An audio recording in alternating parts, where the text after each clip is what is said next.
Hey everyone, welcome back to New Slang, or if this is your first time tuning in, welcome to New Slang. I am music journalist Thomas Mooney. This is episode 143, and we're kicking off the final month of the year being joined by singer-songwriter Kelsey Waldon. Kelsey has just been one of my favorite songwriters that I've come across. Her album White Noise, White Lines that she released last year, it was one of my favorite records of the year. And actually, back in 2016, she released I've Got Away, and that was just a monster of an album as well. I'd probably say that was probably my proper introduction with her music and songwriting. She just has an incredible ear and pen for storytelling. She's really able to capture the essence of a place and time with a lot of her songs. I just love the temperament and the mood that comes along with them. White Noise, White Lines, and Kentucky 1988 and Black Patch off her last record, those are just some incredibly great country storytellers. And just a couple of weeks back, she released a new EP called They'll Never Keep Us Down, which is a 7-song collection of covers. She does John Prine, Sam Stone, and I mean this wholeheartedly. She delivers it with all kinds of grace and power. I mean, it's just a heartbreaker of a song, and you feel that ache in her voice. She also does Mississippi Goddam, which is like an old Nina Simone song. She does it with Adia Victoria and Kyshona Armstrong. And again, just heartbreakingly perfect. As I say at the top of the interview, we often call these politically charged songs, and that's certainly an aspect of a lot of these songs, but initially, at the fundamental core, they're emotionally charged songs. They're songs about humanity and struggle and strife, and in some cases, perseverance. I think Kelsey does them justice and delivers them with the right context and the proper attention to detail, and again, the humanity they all deserve. We talk about the EP and this year, both on a macro and micro level, her Kentucky homeland and roots, country music and adult conversations, and a lot of other stuff that I won't spoil right here in the introduction. Today's presenting partner is our pals over at Desert Door Texas Soto. If you're asking yourself what exactly Desert Door or a Soto is, well, it's a premium, high-quality spirit that is similar to a tequila or a mezcal. But in my estimation, it's more refined, smooth, and fragrant. It has a distinct and intriguing palate that picks up on hints of vanilla and citrus while maintaining a healthy earthiness that is quite enjoyable. One of my favorite features about Desert Door is just how versatile it really is. If you want to feel fancy and a little highbrow, it's perfect for a variety of cocktails that call for lime wedges and coarse salt, chopped ginger, agave nectar, sprigs of thyme and sticks of cinnamon. If you're down to muddle some fresh fruit, all that kind of stuff, it's perfect. It's great for experimentation and fine-tuning all of your mixologist skills. And then also, if you're a little bit more down home and casual, you got that denim jacket on. It's just perfect for those short and sweet, simple go-to favorites that hit the mark every time. I'm talking about ranch waters and Moscow mules and palomas and Mexican Coca-Cola with Desert Door. What I love so much about Desert Door is just how genuine and authentically West Texan they are as well. They go out and harvest Soto plants out in the wild and are aware and knowledgeable conservationists at heart. So next time you're at your neighborhood liquor store, get yourself a bottle of Desert Door. I'll throw a link into the show notes for more information. Okay, if this is your first time listening to New Slang, please hit that subscribe button. And yeah, let's just go ahead and get on into the interview. Here is Kelsey Waldon.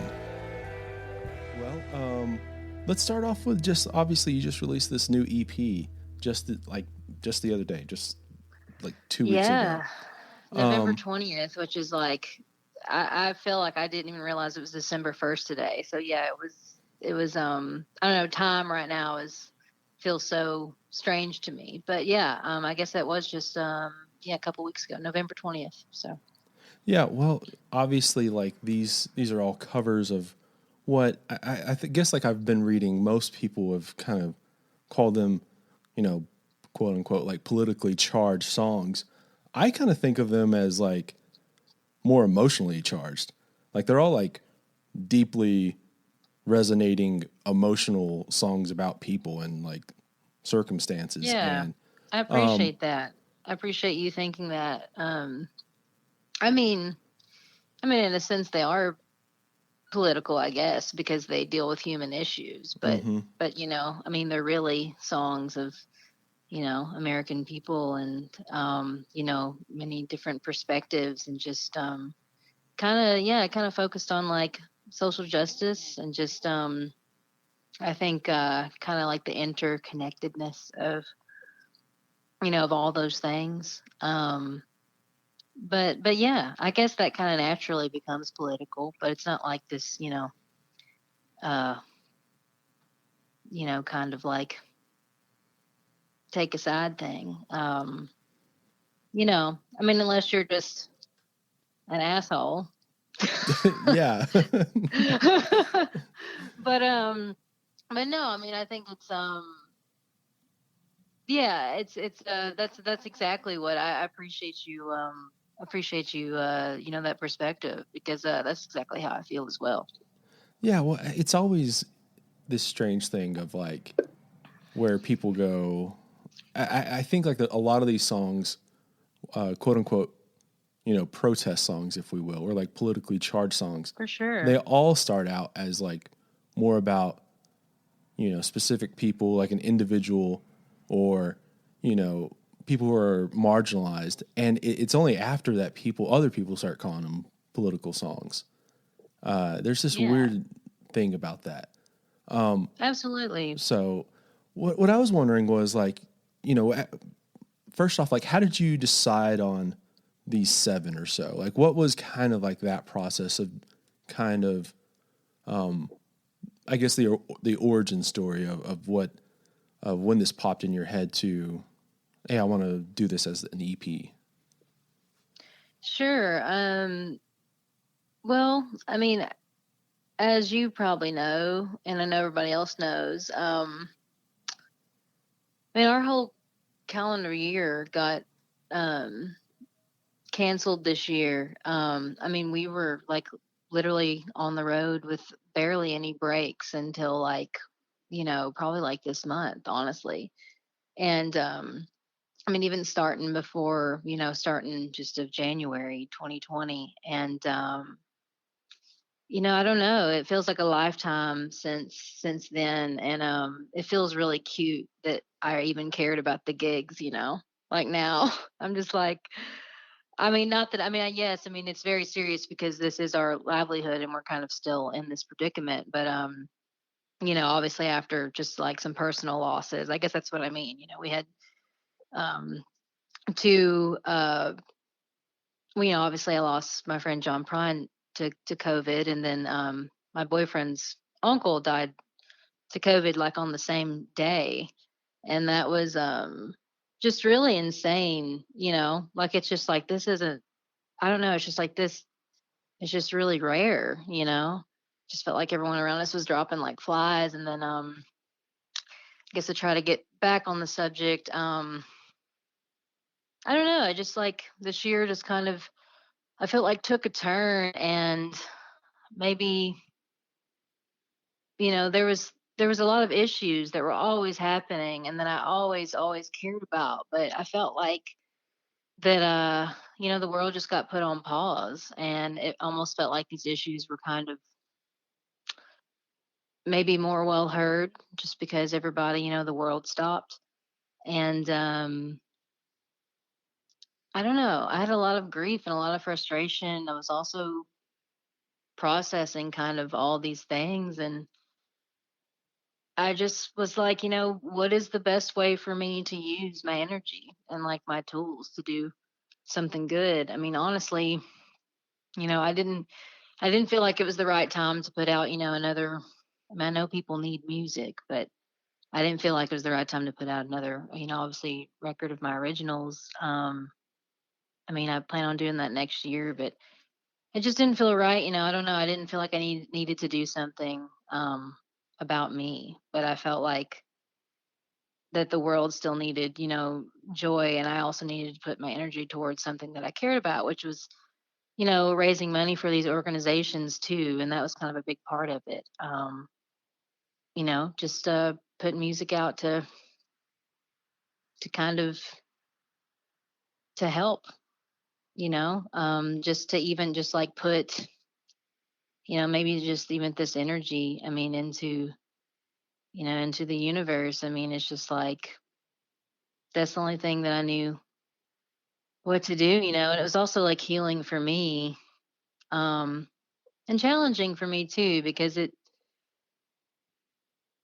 don't know, I just, you know, people talk about like covers sometimes, like it's not, you know, like it's not a big deal, or it's like, oh, it's not your original music, but it's like, you know, I mean, Bob Dylan's first album was, you know, other people's songs. I mean, it's like not, you know, I feel like that's still, I mean, honestly, it's even more of a challenge because you're making those your own. You know, I don't think one is really worth doing unless you can make it come out in your own voice. And so yeah, I don't know. It just felt like the right thing to do, and it totally was not in the plans to do it. Yeah. But I don't know. I mean, it's like what do we do now? You know, I use the tools I have to, you know, maybe do something about something. So Yeah.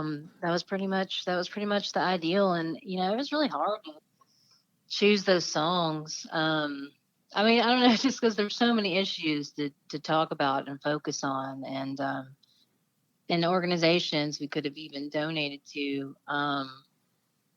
But you know, I was happy with the 7. We tried, you know, I tried not to do anything too obvious, and but also just like do I don't know. I felt like I wanted to make a country album too that was kind of focused on these stories and these issues, because I don't know, my country heroes were always about that, you know. So kind of the music for the downtrodden. Um, Yeah. I don't know, Yeah. questioning There's authority, not just like, you know, I mean I don't know. I just feel like country music originally was a voice for that. Yeah, absolutely. Yeah. There's like 8 or 9 things that you said that I want to touch on, but it's Sure, like trying to sorry. I figure know I out was like, like I'm going, yeah. No, no, no, I'm no. That's going. Yeah, I'm talking, but anyway. yeah, but no, what you were kind of saying, the first thing I want to talk about is like you like yeah, like trying to focus in on these 7 songs.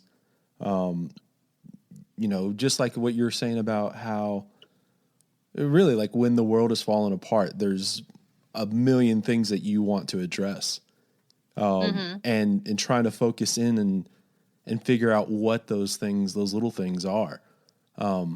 Because like, yeah, this year, as you've said, has been taxing. It's been hard on everyone, and I think it's been in both the way of loss and struggle, and on like an individual level. But I also think like there's been a lot of soul searching for people, and a lot of I guess like long story short, I think a lot of people are going to come out of this year stronger. You were talking about Yeah, tools, like I think a lot of people have really sharpened those tools, those individual absolutely. tools to move on. And like on a personal level, I know like I think it's this weird thing where I both feel like I am like less scared to just voice my opinion on things now because it Yeah, just feels like for too long we've held back. You know what I mean? we have. Absolutely. I'm like 100% with you there, because I feel like, I don't know, it's like, what do we have to lose? Like, what do we have to, you know, I mean, I don't know. I love this kind of feeling, I think, after this year, that's provided kind of this I mean, just really great perspective. I think just being like, yeah, I mean, just perspective. And I think like perhaps normalizing, yeah, like normalizing how you feel, speaking your mind, you know, because like it's okay. Um yeah, I'm right with you on that. I think I think whether we like it or not, this year's probably just, taught us a lot about that, and certainly humbled. I think, I mean, I've always been a grateful person, but I think this year I feel like I'm just way more. I don't know. I feel like I didn't realize how much I took for granted. I took like so much for granted. It's insane. Probably just, just innocently. Not like that, I was any kind of like cocky person or anything like that. I just think gaining like a healthy perspective. And I think just like a healthy, maybe even connection and perspective of my career and just like, who I am in that. And, all those things, all the good things. So I agree. Yeah, that's when you said, like this year has been, a long year. It's been like a lifetime in this one year. Like people back in March were saying that about March, and in a joking way. But in reality, like I feel like just so much older now at the end of the year than I did Yeah. before. And it's We're just wise old yeah, like old men and women now. yeah, like the photos of like 18-year-old men going to World War II and coming back like just the age in their eyes. I hate to like even compare it, but like Of course. I mean like I do think there's a little touch of that where like people are going to be stronger out of this year. There's you realize just how resilient like your human spirit can be, I guess. I think so. And I've told a lot of my artist friends this and my peers, because people have, they've been having a hard time. And um I don't know. I just feel like there are some people, especially I think, artists that may be like, I don't know. I mean, we all do it. We all have these strange like validations and all these strange, and I feel like being busy and having gigs and all those things. Yeah, we just have all these strange validations about like, it feels important that we are busy and stuff like that. But really it's just like we're going to be here no matter what. We're going to be here. You're going to be who you are no matter what. None of these things take away who we are as artists. This episode of New Slang is brought to you by Hot Damn Coffee. Rolling in from the hills of eastern Tennessee is Hot Damn Coffee. It's a down-home company that roasts single-origin, high-quality coffees from around the world.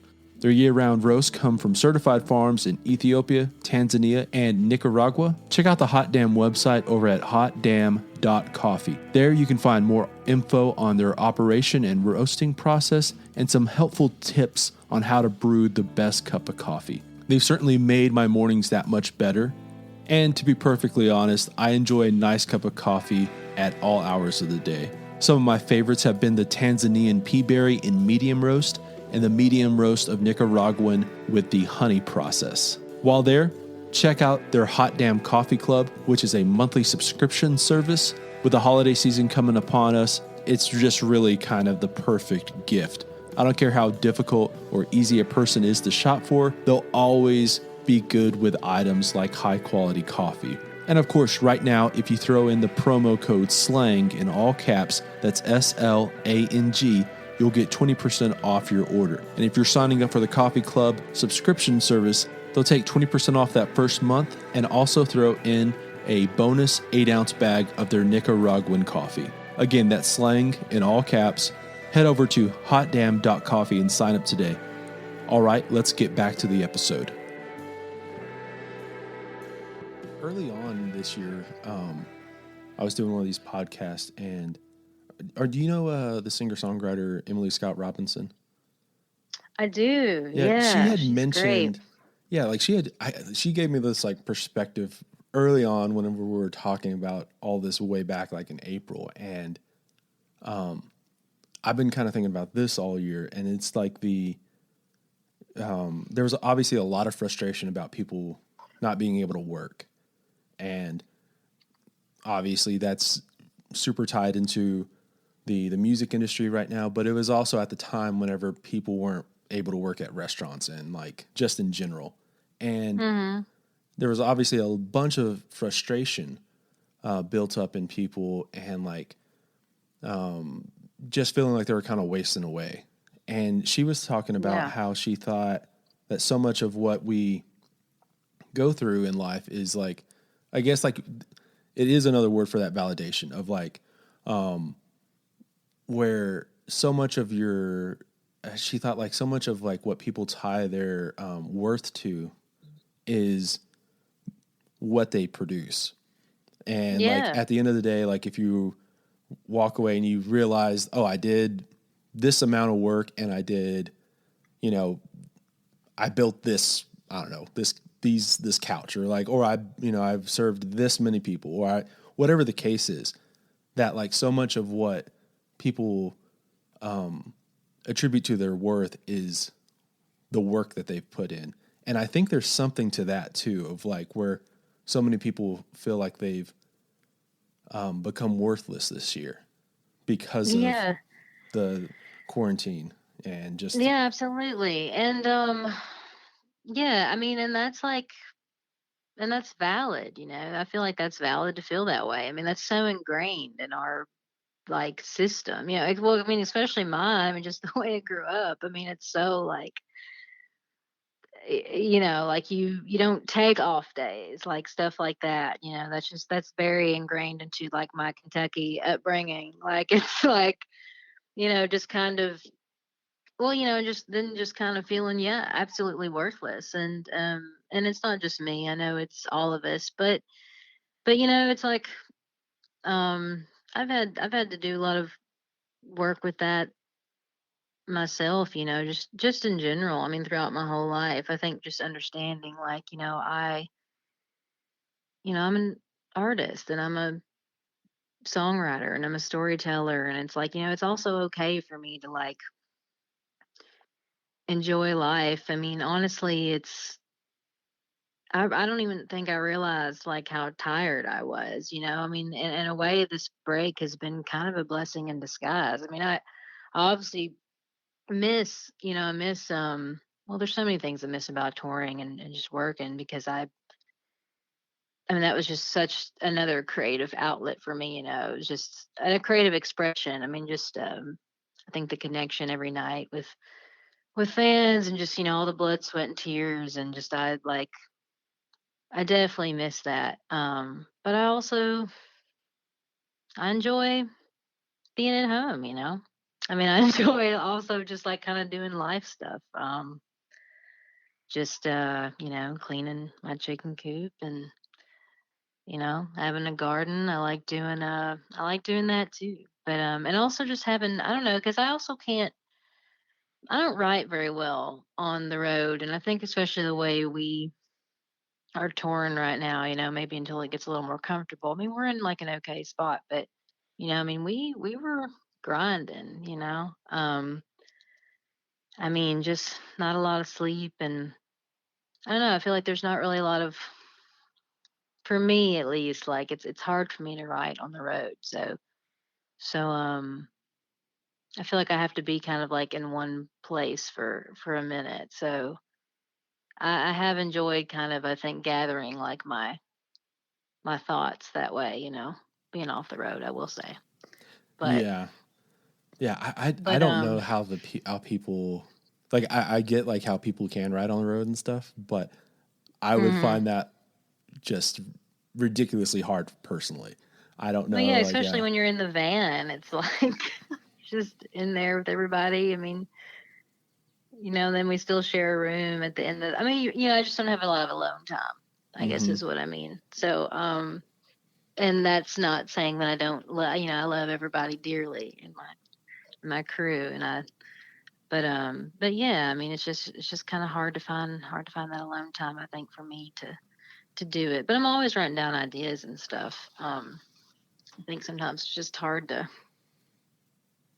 truly focus on that, you know, on the road. So, but but yeah, I agree with Emily. And that's just been the hard part about it, you know. And I've been reaching out to A lot of my friends just being like, are y'all okay? I mean, we got like a support group going, so Yeah. you Well, know. obviously, like I don't know, like talking with a lot of people this year, it's been interesting because I think obviously if you're a songwriter, you kind of are just always writing. You're an artist, right? But I don't. What I was, I guess, surprised early on was that a lot of artists weren't focused on writing a new record, even though I think that would be kind of the first thing you would naturally go to, thinking everyone would be doing with this off time. Mm-hmm. But they've, you mentioned the cleaning the chicken coop and like the gardening. Has that kind of been like what you've been doing more? Like, has there been any other? I hate to say like cleaning the chicken coop is an artistic expression or something, but Hey, I mean, that's that's what I'm getting to. Like, I feel like this is all like that that time where, for lack of a better term, like the shower thought time, whenever you just kind of yeah. like lost in that. Has that been like the way it's been for most of this year? Has been like that time where you're just able to like collect those thoughts and maybe start forming like or getting like honing in on like song ideas versus necessarily like picking up the guitar and like, oh, I wrote a record today or something. For sure. Yeah. Yeah. I don't know. I'm definitely more of a like live person as far as experience goes. Like, I don't know. I just like to I don't know. I feel like all those things, like the things I mentioned, and those are things. I mean, I've always been doing too. I didn't just start like growing stuff this year or whatever because I had time. I mean, I've tried to do that even when I've been busy. I've always grown something, but that just circles back around to what you were saying because for me, honestly, I mean, that's just all a part of it. It's honestly all these things, they help me because these are still things that I enjoy. There's still things that I enjoy just like as a human. Like so it does affect, I think my artistic side because it's all a part of me. Those things kind of keep me, I think, like mentally healthy and just happy. So therefore, they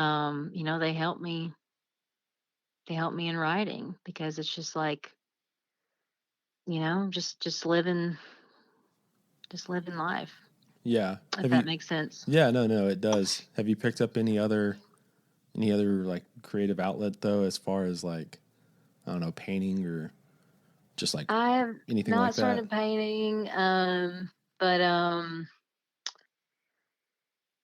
I well, I've started reading a lot again, which is great. I wasn't really able. I know it's not a creative output, but it does definitely help. Like I started reading just like just about like a bunch of poetry books again, and just like been reading some books by like my favorite author, one of my favorite authors, which is Silas House, and I don't know. I just feel like I've always had these huge piles of books that I'm always like, I'm gonna read those, and then I never do because I'm so busy or I'm on the move, and so I've been able to do that, which has been really just like I don't know. I just forgot how good it felt to like sit in a chair and read a book for 2 hours, which sounds super nerdy, but it's very enlightening for me at least, and just to not look at a screen too. But I am gonna think I'm gonna get a clawhammer banjo. I just decided because I was talking to one of my friends about it. So I don't know. I think that'll be my new creative output. I think I'm gonna try to learn some songs of my native state. Just music that I've always like loved. So like I don't know, I've always wanted to pick it up. So I'm gonna buy a clarinet banjo, and then yeah, I mean, that's kind of pretty much everything I've been doing. Besides fishing, Yeah. doing a lot of kayaking. Yeah. Well, see, that's And good. yeah, and I have written a few tunes, a few new songs, but I don't know. Going back to what you said, it's funny because I think it's kind of funny when fans or whoever, people on the internet will be like, I can't wait to see what's gonna, all these artists are gonna make all these, this great stuff this year, and it's like, oh, I'm like, it's kind of been the opposite, I think, for a lot of people I know, because I don't know, I just think the emotional weight of the world has been hard, um, maybe for them, and maybe it's just a lot to process, so they don't have the words yet, but yeah, I have written. I mean, I've definitely written a few, which I'm excited about. And I think I got a lot more in me. So yeah, besides all that, that's just pretty much what I've been doing. Besides, and that was like circles back around to the EP, because that was kind of another thing where I was like, okay, like I wanna work, and I want to I don't know. That was like a very, like, that was a high note. I think for me this year for sure, and hopefully for other people. So Yeah, I think like that whole, I guess like the pipe dream of, oh, this that we're gonna get all these records that are just incredible records yeah, in this year or early 2021. I mean, I think that like it's going to take a little bit of time for people to process it. I think it always kind of does, to get a little bit of distance from something that is yeah, like yeah, so emotionally charged, or something that's obviously difficult. And yeah, there is like that general, you know, restlessness, I guess, the hardship that we all kind of connect. But I think any of the great, quote unquote, any of the great art that comes out of this is going to be about specific things, and all those things always take a little bit of time to get away from, to get that perspective. for sure. I think distance from something for me is important. Especially after, like, I mean, I was on the road so much, and then the plan this year was obviously to kind of still be hitting that real hard, but have enough time off, maybe like a month or so in between certain runs where I could write. But I think obviously those plans changed, and yeah, and it's honestly hard for me to write when I'm actually depressed. I don't know how everyone else feels. I think a lot of people feel the same as I do, from a lot of my peers that I've talked to. But like when you're actually, I mean, I don't know, being lonesome and sad, I feel like is maybe a different thing. But when you're actually just like very, very low, vibration depressed, I feel like it's hard to actually write, just because thoughts cannot come out sometimes. But so I mean, I think that was for me too personally. I think just processing, like, kind of like what the fuck just happened, for lack of better words. Especially after John's death and stuff. I mean, just like that, just a couple months after. I mean, to be honest, I mean, I was like fine, but obviously it's just like, it was kind of like a chaotic death, so it was like, whoa. I mean, I just had to, I don't know, it's hard to really gather those thoughts, or even really think about anything else. So yeah, I think you just have to have a little bit of distance from it, and really just give yourself time, just I've tried to learn that, just about myself, not be so hard on myself, because I am my worst critic. Like, I am my absolute worst critic. Like, it's it's like it's a terrible, terrible thing. So I think allowing yourself a little time, a little distance is much, much needed, especially this year. So Yeah, I feel like a lot of people have, you kind of, I don't know,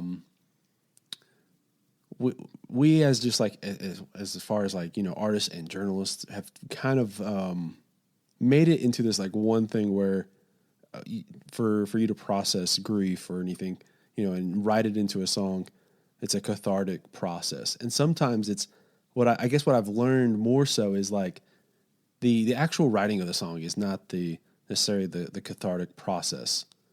Like you almost always have gone through that beforehand, and this is more like just the period that's needed to finish the sentence or whatever the case, and not saying that like that can't happen, but I think a lot more times like there is that time and there is that space, and almost always the person who's written that song is they're not writing it in the moment.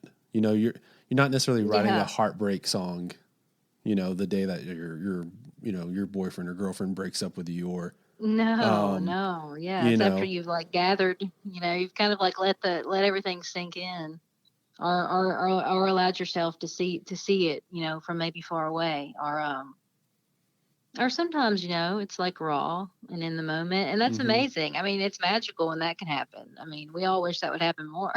It doesn't always happen that way. I mean, it's, don't get me wrong. It's like, it's amazing when you can like, the 5 minute, just like, banger. Love it. And sometimes it does. Sometimes it does happen that way, but sometimes it doesn't. And that's okay too. Doesn't mean it's, worse or, better than the others or worse than the others.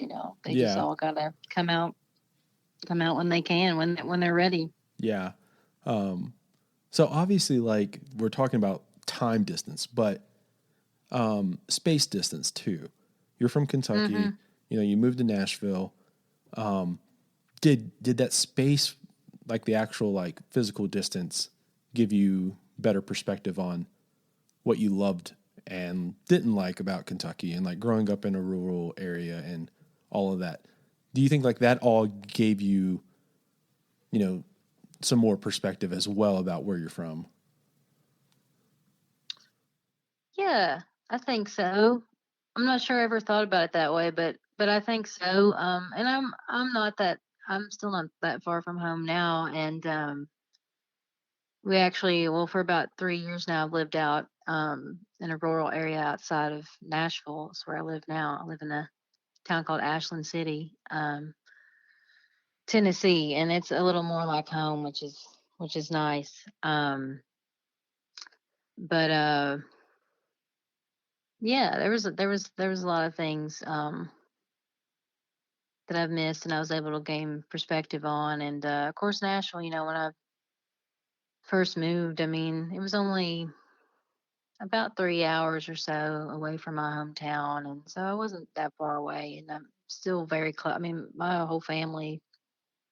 I'm the only one that left home, so I'm definitely have never felt like disconnected in that way, and I mean, I feel like a very much part of the, I think, Kentucky music scene just as much as I do, like the Nashville community, or whatever. I mean, I literally would feel like those are like my two home scenes, and still feel that way. And,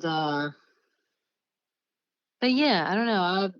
I mean, I was so like straight off the farm, when I first moved to Nashville. I mean, I was so excited, about just everything. And this was almost 10 years ago now, but all my heroes lived in Nashville. I mean, that's, and, I don't thank you. This was not a question, but it's like, I answer this question a lot because, I don't think you have to move to Nashville to be successful or anything like that. I mean, for me personally, I just didn't really have a lot of people around me, that took songwriting seriously or took, anything like that seriously. And I just, at the time, that's just kind of what I wanted to be around, Um, so that's why I moved to Nashville, but it's changed a lot, and it has given me a lot of perspective, though, about just the things I miss, and yeah, it's given me a lot of perspective. That was a long answer, but but now I'm like, I don't know. I feel like I came full circle. I mean, a little bit. I'm best of both worlds. My boyfriend is a engineer in town, so I feel like I would probably be back home. I would probably be living back in Kentucky now if I could, but I think we made the best of both worlds. Moving out to where we moved out to. Still in the country, but close enough, but still far away. Close enough though to drive in if we needed to. Yeah. So yeah, but I miss home a lot. I miss home a lot right now, especially just really not being able to see my family. It's crazy because with this time off, you'd think. I mean, I don't know. This is just like the perfect time to be able to do that, and maybe even spend a couple weeks back home or whatever. But I can't. I mean, we just can't really because of COVID, and so yeah, that's been kind of sad. But we like it out here though. This episode of New Slang is brought to you by the Blue Light Live here in Lubbock, Texas. Blue Light has undoubtedly been my home away from home over the years and has played such a vital role not only for my development as a journalist, but obviously it's been one of the foundational pieces for a lot of your favorite songwriters and bands who have made it out of the Lubbock area over the years.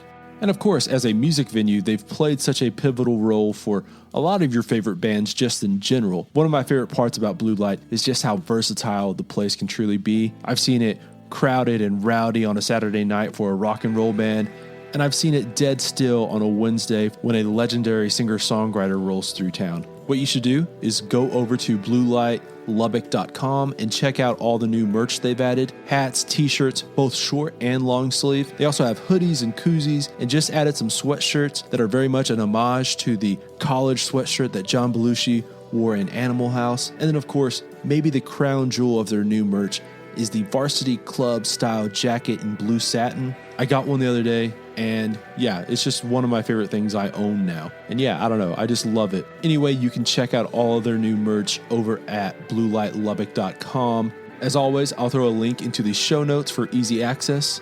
Okay, let's get back to the show. Yeah, I find like the whole, like obviously like I'm from Texas, and down here it's not necessarily a thing with the artists, but a lot of the fan base down here, for some reason they think like Nashville is like, the worst thing ever. And it's like, no one's selling out for starters, like moving to Nashville just cause like if you move to Nashville, I'm like, man, all your favorite Texas people, guess what? Like they may be playing a bunch in Texas, but they're riding in Nashville too.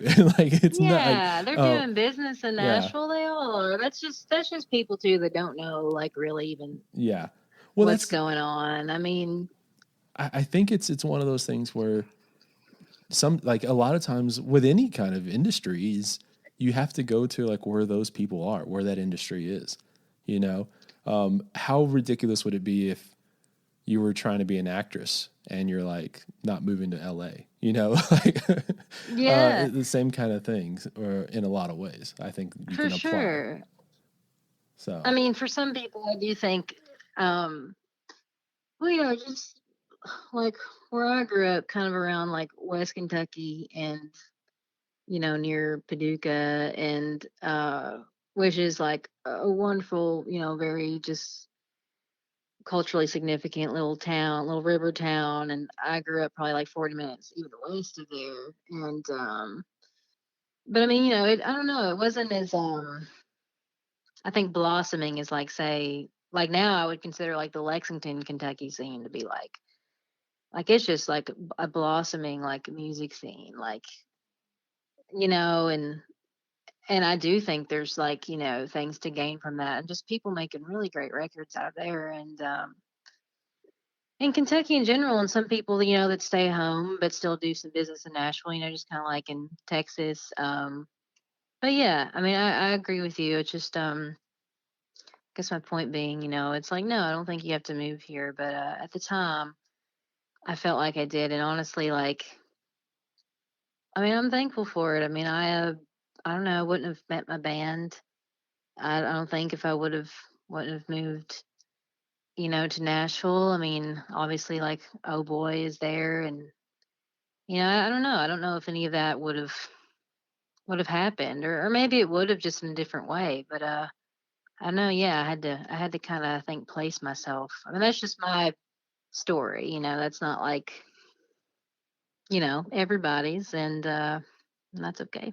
But yeah, I mean, there's definitely some things I still don't like, about Nashville, but I will say in the underground scene, I don't know. I mean, it has been one of the most supportive communities, um, to be a part of, and it's really been amazing too, because I feel like a lot of us that kind of moved here at a similar time, everybody's doing really well now, and that's just like a really beautiful thing to see. And we were all just like the kids that were just drunk at the Five Spot every night, and and just like, well, just like young and just trying to like. I mean, I was like at every pickin' party, every old time jam you could think of. I mean, like back when like they still had like the old time jam at the Five Spot, and I don't know, it's crazy though, because a lot of that's kind of gone too. I mean, I know there's still. I don't know. I feel like sometimes I don't even know what's happening in the city anymore, honestly. Yeah. Just because we started going on the well, I mean, just because we started going on the road, and then I moved out to Ashland City, so I'm obviously still involved, but I'm not as like I don't know. I don't know. I hear there's a different vibe. So, but anyway, it's not a. It definitely helped me, and I've been very grateful, for the Nashville and both the Kentucky community for sure. Yeah. Well, like Kentucky, like you mentioned, obviously you're from there, and you've mentioned like a lot of the artists who have come out of Kentucky lately. Obviously, for forever, it's been a hotbed of a wealth of where all these songwriters and bluegrass players and everyone coming out of there. But like lately, like it just feels like there's just so many of y'all who have really kind Yeah, of, I don't even know if it's like banded together or like it's like, you kind of, if you see someone with like the same license plate as you, you kind of go, oh, okay, I can trust that person for some. the Yeah, camaraderie the camaraderie is strong. yeah, It's Believe it. It's strong. Yeah, it's just, yeah, it's strong. And I'm so happy to see the world finding out, and like I said, yes, and I'm happy you said that, because yes, for decades, I mean, it's certainly been a hotbed. I mean, maybe people don't like go back that far, but like for me, I mean, personally, it was, you know, I mean, my first concert was like Patty Loveless, at the Big E in Paducah, Kentucky, and that was a big deal for me to even I don't know, see that. I feel like is a lot to be proud of, and I think a lot of colorful culture, and regional special things, and but yeah, it's like now it's just, I don't know, I'm so proud to see like a whole, just, I think, new breath of that, and there's so many people that have so many important things to say, and actual stories, so yeah, the camaraderie is certainly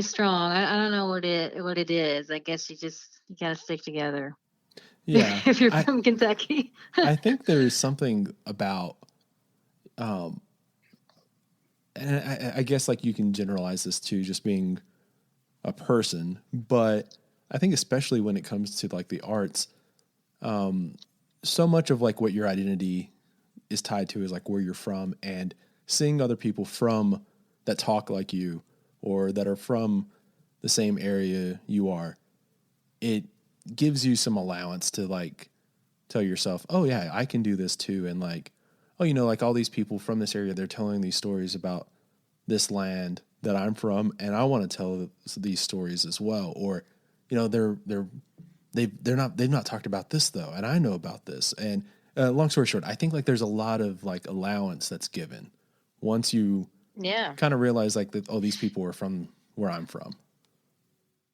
Yeah, absolutely. And it's a beautiful thing, you know. I think probably a lot of people in the world, you know, think they know Kentucky and they don't. I mean, I think especially through just like, you know, recent and news this year, you know, I mean a lot of eyes have been on our state. And I think it's really important too that like, you know, new voices are shedding light on that. You know, that it's a lot more, I think, complex than maybe what certain people think. And I don't know, I think the Kentucky resilience has been, and independence has definitely been strong, and I've been proud to see it, you know. I don't know, I'd rank it right up there with Texas, but I'm biased. So, but also, you know, my favorite, I say this all the time to like, but I mean, Texas, I love Texas. I mean, my favorite country singers came from, you know, if they didn't come from Kentucky, I mean, they usually came from Texas, you know. I mean, so and songwriters too. So yeah, Mm-hmm. I got mad respect.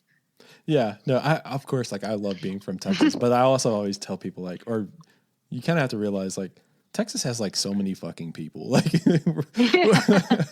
we like It's a there's similar pride yeah. though, sort of. I mean, I don't know. I understand. I understand your Texas pride is what I'm saying. So Yeah, you mentioned earlier about reading, and I wanted to touch back on this because first off, you said like you know reading for takes your eyes off the screen, and I think like hmm you know what I've hated these past few years has been like the like really like literally like the white light damaging your eyes. So yeah, Yeah. reading like a book without anything coming off of it, yeah, it has to be healthy on like a physical level too. But what I was wanting to ask about when it comes to like reading, obviously, clearly, you get enjoyment out of reading. But when it comes to like the artistic side of things, does does reading help you like affect like your songwriting in the storytelling kind of way, or like is it sometimes more in the like the literal aspects of writing about like phrasing and pace and stuff like that? Which way? I'm sure it's both, but like which way do you think where you've been able to, I guess, draw more from? I think, well, as you said, I definitely think it's both. But I think I think it's more just like having this just this storyline, I think feeding my brain and kind of jogging those muscles, you know, especially like writing muscles and songwriting muscles and just jogging. I think that inspiration, you know, triggering that inspiration for me is a little bit more of it. You know, even reading poetry or like, you know, like recently I got into well, I had like a lot of people, especially like I don't know, back in my community college days when you know I used to take. I mean, I took like poetry classes and stuff like that, like writing classes and stuff like that. But I used to read a lot more poetry, and I got into like Lucille Clifton again, like this year, which was like you know something that I'd always. I know it's just like I was like rediscovering all these like even like Johnny Cash's poetry book and just like all this stuff I'd had for years that I was like, why haven't I picked this up in years, you know? And and you read it and I don't know, it just triggered this whole other form of inspiration. And it is like the phrasing and the rhythm and I don't know. It's like reading a John Prine song, you know, just by yourself with no music. Just the way it sounds, coming out of your mouth, rolling off your tongue. All that's just very inspiring to me. And I think just those unique ways to tell a story, especially like visually and like just the images that it makes you feel in your head. Yeah, I just think all those things. Uh, it's just like feeding I think just feeding your brain in a good way. This maybe not reading like, you know, an article online while you're doom scrolling, Yeah. as they say. It's just kind of like, but not saying that you can't get inspiration from that, because you definitely can. But I don't know. There's just something about, I think, like, not that distraction. Just reading a story that was like typed and published on a page is just. I just had really missed that. Yeah. Yeah. So, and just, I think, yeah, with the storylines too, like stuff that's not poetry, just yeah, just simple as that. Just kind of feeding, I think, my creative brain in a different way. Yeah. For sure. Because I feel like you can read like on two different kind of levels. Like it is like the enjoyment level, and like most of the stuff I read, like I'm just reading like that. But you can be like the more like the academic, I guess, way of like trying to like figure out why, like the pacing and like you said, like the rhythm and like the vocabulary and like all that. And I didn't know if like a lot of songwriters also read like that, and like not to necessarily take notes, but like you know what I'm saying. But if you Yeah, for sure. I mean, I like, and honestly, even with books, I mean, I've still got to like, I've hopped around. I had a bad habit of, like I would just hop around, and sometimes just reading stuff to read something, just to, but I need to stick to one book. But either way, I mean, reading it is still, something still makes me feel lighter, after I do it, even if I take an hour or so. So, yeah, no.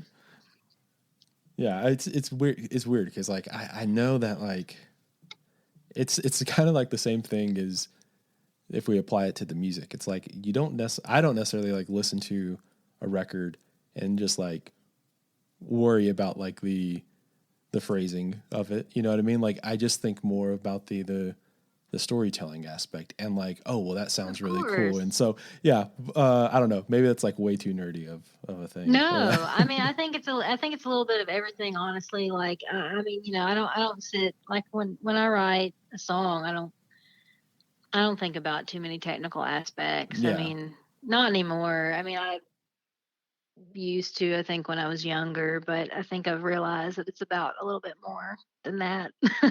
um, as I've gotten older. So, I don't know. I actually don't like to let anything like kind of bound me, I guess, in that way. Like when I think about just making a record or making music or anything like that. I mean, I don't know. I mean, my music's been put also in like a lot of different categories, I guess, and and I always feel like I'll be I don't know. I mean, just from like my heart of hearts, it's like I'm a country artist, but I don't know. That word means so many different things to people now. But I don't know though. I don't like to let those types of things, I guess,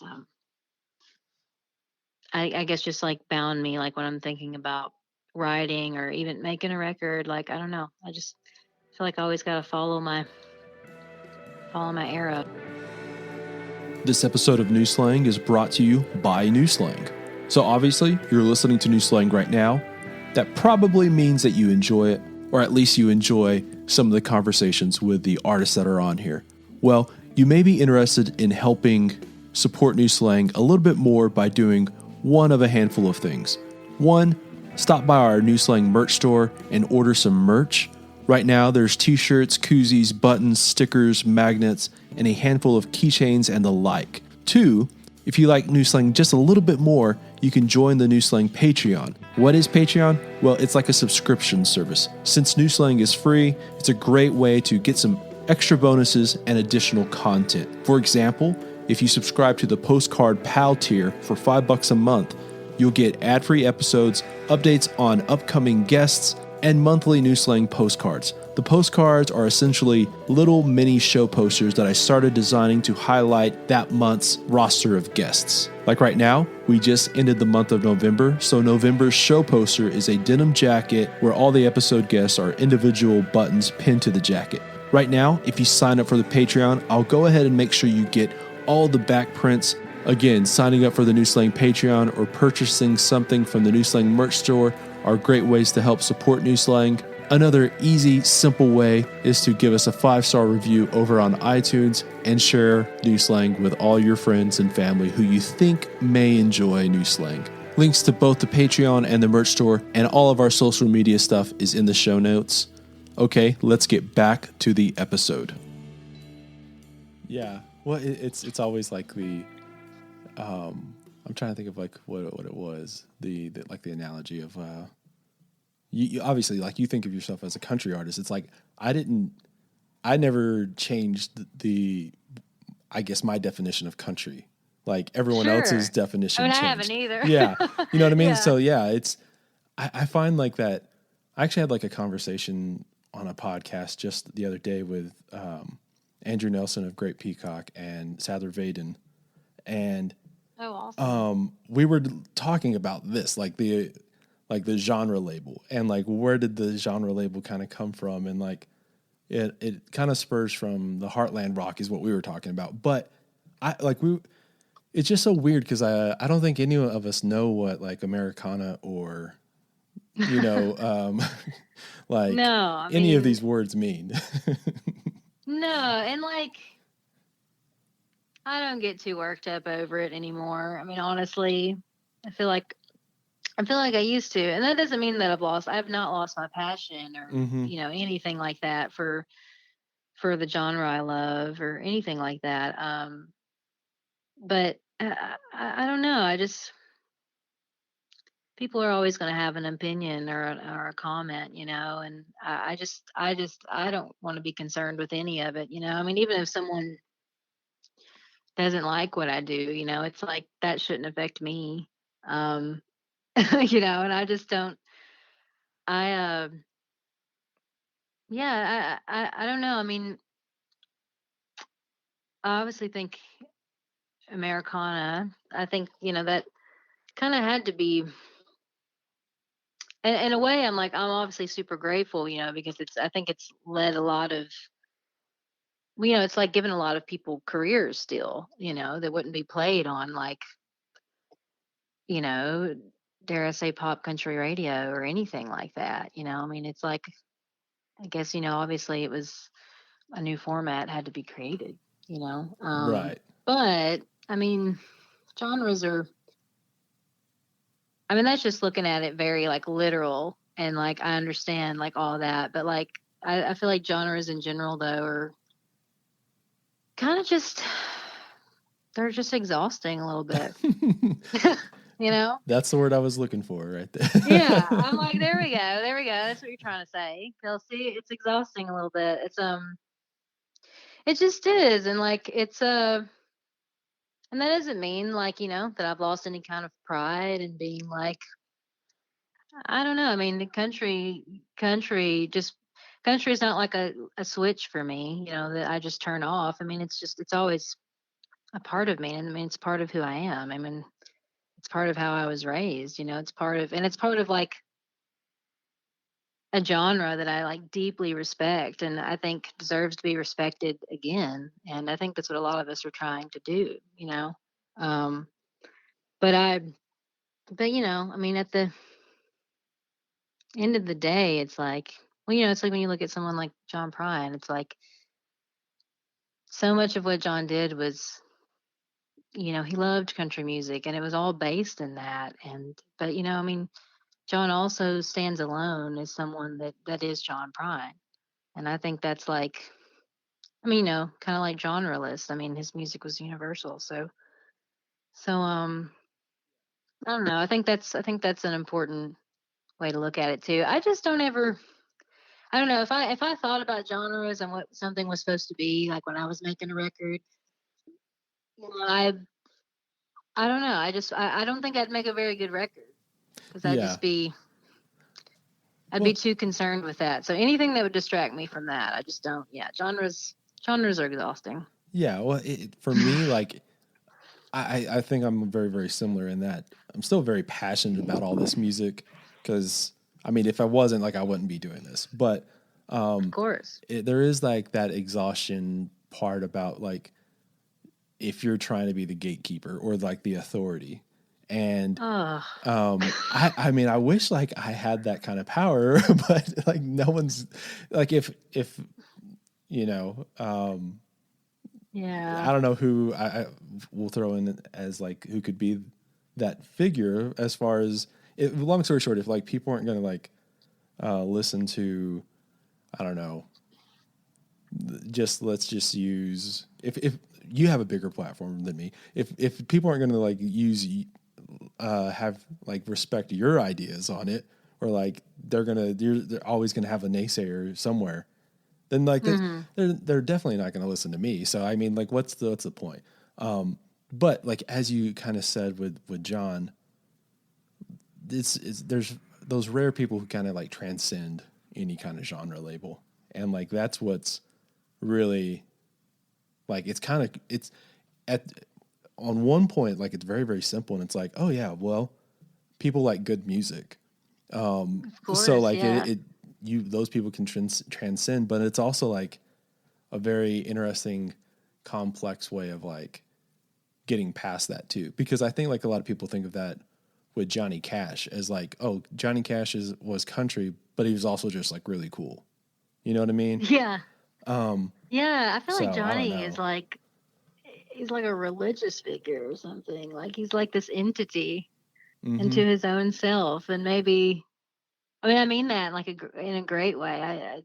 I mean I think that is why he transcends as well. You know, just as like as a figure, which is just like John did, and just like I don't know, so many amazing artists have. So I mean that's kind of what I strive for, like I don't know, I just try to have less distractions, I think, when I'm making music, but I just want it to feel good to me, and I want to be proud of the songs, and that's just like with the CP. I don't know, I don't care what anybody says. I mean, it it made me it was such a positive experience for me, and I don't want anyone to ruin that. so so I'm not going to let them. Yeah. No, but I mean, you know what I mean. I just mean like it's just yeah, we just gotta do what feels right, and we gotta, I think, follow that muse, and even if it means we fall flat on our face, I mean, Yeah. Well, we gotta try. I think it's part of it. yeah. Well, it all goes to like if you like life is already complex and life already has like there's plenty of stuff on your plate that you're thinking about just in general. And well, if you just add in the like trying to, I don't know, if you start trying to add all those other things that are non-essential to the plate, like it just muddies the water that much more. And it's, I don't know, it's all just unnecessary. What I kind of want to transition to though for this last little bit is, it's obviously related to country music, and I guess I'll start off with just saying like, just so much of what country music is tied to tradition and roots, and yeah, just like tradition. But Mm-hmm. like that's obviously also been one of its drawbacks when it's come to being diverse and just being well, let's just use fair, right? Like equality across Absolutely. the board. It's been obviously dominated, especially these last few years by, and you could just say this in general, but like especially these past few years by just being like a white straight male. Mm-hmm. What is, I guess, like the road? What's like, what is the answer? I guess I don't know if that's too broad, too general, but like what? I mean, this year's been really I guess, opened a lot of dialogue for this conversation about what country music is and who is country, and like, why do we want to gatekeep who people are or who listens to country music. Sure. Yeah, I don't know. I don't really have necessarily a question, but I'll just let you talk. No, I think it's a very important discussion, and I hope we all talk about it more as time goes on. And I hope, especially this year, we realize how much work really has to be done. Because I think there was things that I definitely was aware of, but maybe naively didn't understand how, um, I don't know, like how bad it really was. I mean, obviously I understood the white male thing. I mean, as a woman, just even being,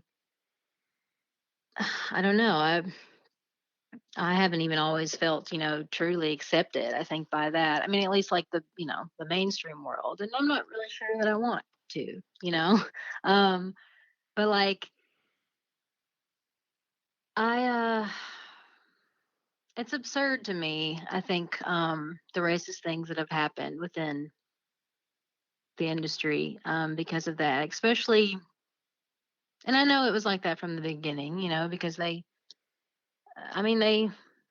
made it that way. I mean, as soon as like, hillbilly and race music was turned into, the word country music, I mean, they were trying to sell it to, a certain demographic. And that's like the truth of that there. But, on just like a human note and on just like an artistic note, I don't know, it's insane. It's insane to me that like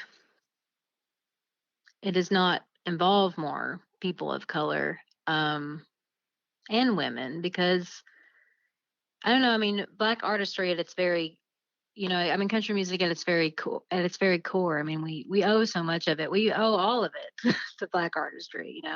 I mean, that's like where the earliest foundations of country music has come from. So I know it's absurd to me to not embrace that and just I think it's beautiful because there's all types of people that love country music. Um, of sexual orientation, of color, of background, and there's certainly black country people, black rural people, Native American rural people, that also love country music. I mean, country music is for everybody. That's what I'm saying. So Right. Yeah. I don't know. It just seems absurd to me that, we wouldn't embrace that more. And I don't know. I also get frustrated with, I'm going to say a lot right here. I also get frustrated, which is kind of like, I will say kind of like the white male domination, because it's just, it's not fair. It just seems like there's a lot of, at least in the mainstream country world, and this is not to knock anybody's hard work. This is not to knock anybody's like, you know, career, because I know they've worked hard in a sense too, perhaps. But it just seems like there's a lot of white males that even, maybe even make up stories, or maybe even are singing songs that are not their own, or even their own story, or they just kind of had this fabricated like way of life, and then someone like Mickey Guyton can't get like her album out. Like it's Right. like, why?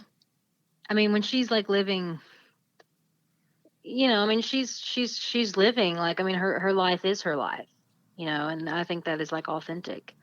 Um, I don't know, whether you like the music or not, I guess is besides the point. But she's an amazing talent, and she's being truly herself. So I mean, it's like, what more could you ask for? Right. Um, Yeah. yeah. So like, I don't know. Just there's definitely not a yeah, it's not equal, and as far as like, the women go, it's certainly not because there's a lack of amazing, you know, uh, women musicians. Or artists, I always found it funny in the touring world because they would be like, women can't put the ass in seats, and it's like, that's ridiculous. Like, they like you would even feel that way. I mean, just from all the women I know that work so hard and have grinded on the road, and had just as good of a show, if not better. Um, Yeah. yeah, it's Well, just yeah, like kind of like what I was saying earlier about you're given some allowance if you recognize people from the same place you're from.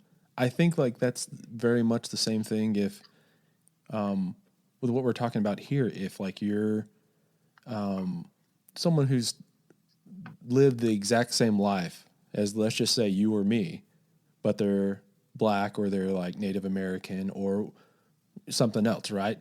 And then mhm. you are just told you're not country, even though like you know that you that like that you are, or Exactly. like it would Thank be the you. most. Yeah, It would obviously like hurt deep down, but also it'd also just be kind of like, and it's well, a ridiculous yeah, idea. Like, that's a ridiculous thing to say to somebody. Like, I mean, just to be a gatekeeper in that way, mm-hmm, um, and say that to somebody that's like, how do you like you don't even know me? Like, I mean, what about like, I mean, you think about all types of music, right? Like in my perspective, I feel like so much of it is country. I mean, especially like the foundations of like folk music, and I mean, I would call bluegrass country under a big umbrella. You know what I mm-hmm. mean? Like I would call um Spanish music in a sense. I mean, there's influence there, that has certainly influenced country music as well. So, I don't know. I think it's just absurd to me that say like one thing is this and the other isn't, especially to exactly what you said, like saying that to a person. It's just kind of a crazy idea. Want to break one more time to talk about our pals over at Desert Door and offer a handful of my favorite go-tos. By no means am I an experienced mixologist or bartender or anything like that, but these have been super easy to make and great ways to unwind in the evening. Let's start off by upping your ranch water game a little bit by subbing Desert Door in. I'm a simple man. I just kind of take a Topo Chico, take a couple of drinks out, add some Desert Door, and top it off with a few lime wedges. I'm actually pretty big on the Palomas now too. What I'll do is take some Desert Door, some grapefruit juice, a dash of agave nectar, and some fresh lime juice. And I'm kind of big on lime, so I'll throw in another wedge or two when I pour it over some ice. And actually, I'll do the exact same thing, but I'll substitute some pineapple for the grapefruit for a change up. And now that the weather is dipping down, I've started having a Desert Door version of a hot toddy. Put some door and some honey together and give it a mix. Add in an Earl Grey tea bag with some boiling hot water. Let it just sit for a minute. Remember, patience is a virtue. And then, of course, I'll squeeze in a little bit of lemon just to have that balance. Anyway, Desert Door, it's as versatile as vodka and more refined, smooth, and complex than tequila. It's rich in balance, so whatever your go-to is, it'll do the trick. For more info on Desert Door, check the show notes. All right, back to the episode. Do you think that this pause has like helped this dialogue start more, just because like no one is on the road, and there is like just like everyone's kind of has their phone or their, because so much of this dialogue I guess is on social media in general, but or in interviews and stuff like that. Do you think like this has actually kind of helped in a strange way? I think I think so, only because for a moment we were paused from, I think, being like maybe so self-centered in our own egos and careers. We were really able to, maybe to really hear people, and people have been saying it. Um and I hope that we continue, have these discussions. I mean, I don't know. They don't change with new presidents or new, um, that. Well, I mean, they don't. Yeah. They don't change just overnight, I guess is what I'm saying. And I feel good though. I don't know. I feel like there's been like a charge, like a energy. Um like kind of like a beautiful energy that's come of it. And I don't know. I mean, I certainly think people of color,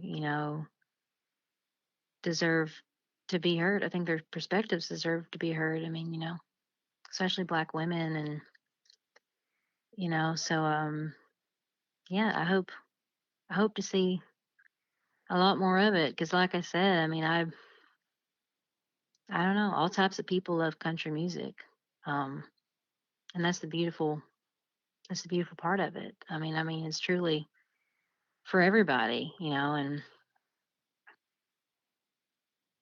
I don't know, country music, I think, I don't know, it was built on, when the earliest foundations were built on dissent. And I think, the weight of the world. I mean, I don't think that's why everybody was laughing about, CMA saying like no more drama, because it's like, well, it's like, I hate to break it to y'all, but country music was like built on drama. That's like literally, like, I mean, I'm talking from like the earliest mountain music to like even country blues. I mean, all that was, you know, pretty pretty intense. So yeah, I think it could benefit a lot from, just being an open arm. I think to that, and to culture, to more culture. Um, Yeah. Not just kind of like a whitewashed culture, Right. I guess Yeah. is what I'll say. The the no drama thing. It's kind of like the the when you've gotten into an argument with someone and like you guys start yelling and then that person like who clearly started the argument says like I'm not going to talk to you until you calm down and then, like walks away. That's like the way I felt about it. I was like, what? Okay. But that's just a weird, I don't know. Just being so, I don't know, that off on something. I But know, I it, know. I don't know. I think that like what I'm interested in seeing is, because I think like we're all kind of guilty of this, of like seeing a tour or like a show and being really excited by, or like a festival lineup and being excited about like who's on it, just because like, oh, you've seen all Of these, course. you love all these artists, but then like what's, I guess like long story short, I'm interested in seeing just how much actual changes happen these next few years once actual like real big tours get set up and like festivals come back and all that kind of stuff, and seeing how like diverse lineups truly are going forward. And I hope so. because I think that like I feel like I'm both very optimistic but also just kind of naturally also glass half empty in a way, because I wonder just how much of this has been will end up being just like lip service in a way of like just Yeah, trying to like just ready for us to get off the subject, yeah. I or don't like know. next I time or wonder that. something. I wonder that too. And I I don't know. I hope things for myself, too. I mean, and obviously I think a lot more of the work is more than just like shouting it from the internet. I think that's kind of been like another reason for like this, with my EP and just numerous things. It's like, we gotta walk the walk and practice what we preach in real life. And that doesn't mean everybody has to, know about it, or we have to get on our soapbox. I don't know. I guess my point is that we can all use our voices in different ways, and I think I think part of the work is definitely more than just like that. Even though whatever, Twitter's a form of expression, but honestly, it's like it wears me out a lot, and so I think point being that I want to hold myself accountable too, but I think yeah, I mean it's a part of like everything that we do. So I'll be curious to see the inclusion, and yeah, I'm with you. I'm curious to see, and hopefully and some of it will be lip service. I mean, because that's just the way that it is. But I at least think that this year's brought to light, some important things that needed to be talked about. So yeah, I Yeah. will. I'm with you. I'm with you though. So Yeah. I guess my whole thing on like the inclusion of just everybody of not gatekeeping what country is like, if we're gonna like let bro country be a thing, like we gotta we can include everyone basically. You know what I mean? If like that seriously, like, amen. Like, I mean, it's just like the umbrella is big enough. The table I feel like is large enough. So it's like, why? I don't know. It's everyone has its place, and there's also just like there's more than like one woman like doing things too. It's like there's more. it's not a There's room. checklist. Yeah. Yeah, Yeah. there's not, and especially like with art, with music, like I just don't see things that way. I feel like it's really strange, like when someone will be like, and I know they mean it as a compliment, but like even at a show, when someone would be like, "Well, you just blew them out of the water," and you're just like, like I wasn't trying to do that. I was just, I don't know. It's like it's not this like competition of like I don't know, just like albums, and I think your like expression. Yeah, it's not like a checklist, and it's not like this. Yeah, it's just like it's not a competition, and there's room for us all. But like Yeah. I certainly agree with you. It's like bro country. Uh, if that can be a thing, yeah, there's room for all of us. I mean, come on, it's like. Yeah, yeah, that's Yeah. all. That's all I'll say about that. It's just like that's exhausting too. Yeah. That's way exhausting. That's So what I'll end it on this right here is the like down here in Texas, like people always, that's one of the big things here is like, bro country, that Nashville, and they just trivialize everything as Nashville as being like bro country. And obviously this is also not everyone, but our music, Texas country is so much better and yada yada. And I'm like always kind of like, we need to address the fact that like some of bro country was contributed by Texas country and y'all aren't ready to have that yeah, discussion yet, but I digress. yeah. No, there's a correlation there. Also Texas is this is a whole other rabbit trail, but I will say that it's also known for like amazing blues. I mean, just like historically, um, and obviously, Towns Van Zandt and Guy Clark and Billy Joe Shaver but like numerous like blues musicians as well. I mean, just like that whole. I don't know. I think there's a lot of beautiful culture in Texas as well. So yeah, I think all that needs to be just welcomed with open arms. Mm-hmm. Yeah. Well, yeah, I think we've I've covered probably some. said a lot. Yeah. Well, thank you so much for jumping on and doing this Of course. conversation here. So Yeah, no, I've known about the podcast for a little bit, and I just appreciate all of y'all that are doing it. Okay, that is it for this one. Thank you so much for listening. Be sure to check out Kelsey Waldon's latest called They'll Never Keep Us Down.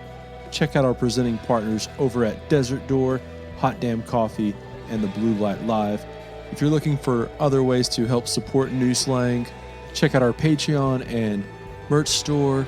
And of course, if this is your first time listening, hit that subscribe button, give us a 5-star review. And yeah, I think that's about it. Thanks so much for listening again. I'll see y'all next week for more New Slang.